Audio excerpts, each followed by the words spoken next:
Good afternoon. I just recently made a video discussing the issue of a law of identity and showing that grace is either all grace or works is either all works. It can't be both.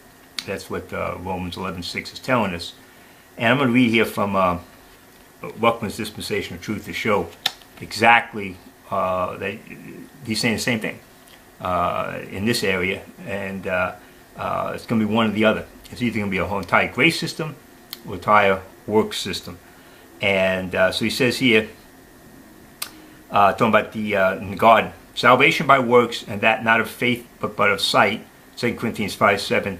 That is not the slightest hint of Acts 16:31, Romans 10:9-10, or Acts 13:39, anywhere in Genesis chapter 2.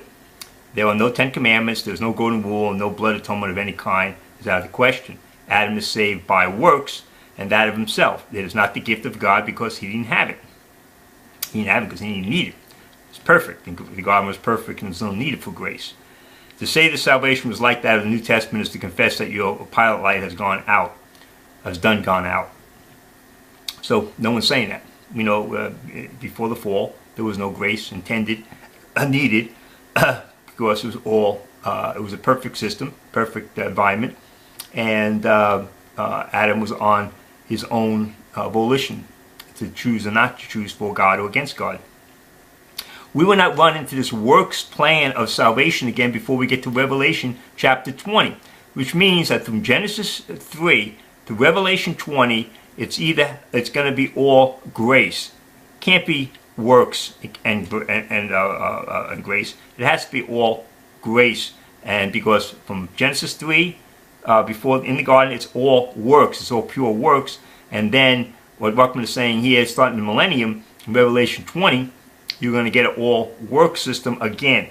Now, we can argue about that and say, well, you know, is there grace in the millennium or is it a work system? That's arguable, an arguable decision issue to argue about, and one that needs to be investigated on.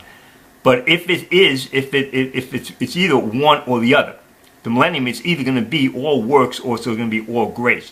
There's going to be no faith-works system in there. When we say faith, we're saying grace, because that's how you access grace. You can't access it by works. So it says here, we will not run into the works plan of salvation again before we get to Revelation chapter 20, and it will not be found here, will not be found as it is here, purely works, anywhere between Genesis 3 and Revelation chapter 19.